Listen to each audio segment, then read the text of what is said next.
Hi. இன்றைக்கி 4வது நாள். இன்றைக்கி நம்ம அம்மனுக்கு என்ன நைவேத்தியம் பண்ண போகிறோன்னா சர்க்கரை பொங்கல். அதுக்கு என்னென்ன தேவைங்கிறத நம்ம ரெடி பண்ணிக்கிடலாம். சர்க்கரை பொங்கல் செய்கிறதுக்கு எல்லாமே தேவையானதெல்லாம் எடுத்து வச்சாச்சு. அரிசி, சர்க்கரை, கிறிஸ்மஸ் பழம், ஏலக்காய், முந்திரி பருப்பு எல்லாம் எடுத்தாச்சு. இனிமேல் நம்ம பாயாசத்துக்கு ரெடி பண்ணிடலாம்.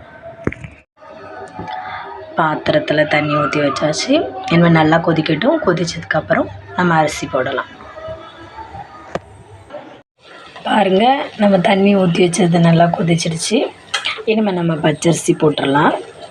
போட்டுட்டு அரிசி போட்டாச்சு, நல்லா வேகட்டும்.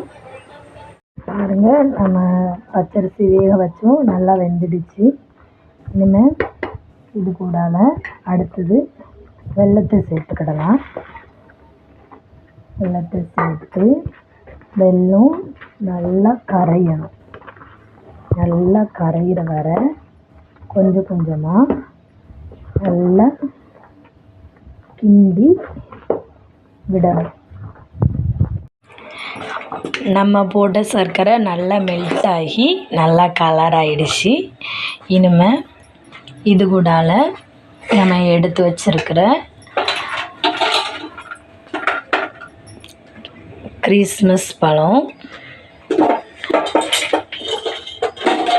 அண்டி பருப்பு எல்லாம் போட்டு கிளறி விடணும். மறுபடியும் அதுக்கப்புறம் நம்ம நல்லா நசுக்கி வச்ச ஏலக்காய் எல்லாத்தையும் போட்டு நல்லா கிளறலாம். நம்ம கிறிஸ்மஸ் பழம், ஏலக்காய், முந்திரி பருப்பு எல்லாம் போட்டு நல்லா கிளறி விட்டாச்சு. அதுக்கப்புறம் நம்ம அதில் நெய் சேர்த்துக்கலாம். நெய் சேர்த்து நல்லா கிளறி விட்டுக்கலாம்.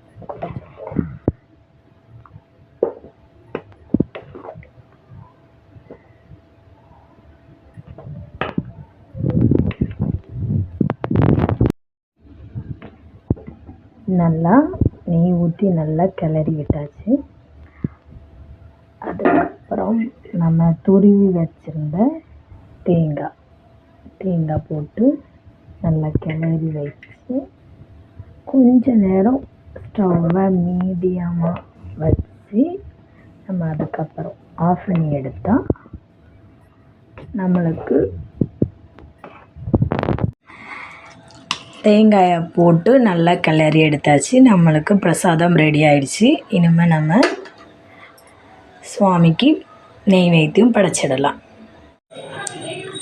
இன்றைக்கி நம்ம தாய்க்கு வேப்பிலை மாலை செஞ்சு என் கைனால் நான் கட்டி போடணுன்ட்டு இருக்கேன். அதுக்காண்டி நான் வேப்பிலை மாலை தயார் பண்ணிக்கிட்டு இருக்கேன். நம்ம கட்டின வேப்ப மாலை கட்டி முடிச்சாச்சு. இதுதான் நான் கட்டின வேப்ப மாலை. நம்ம சாமிக்கு அதை போட்டு பூஜை பண்ணலாம்.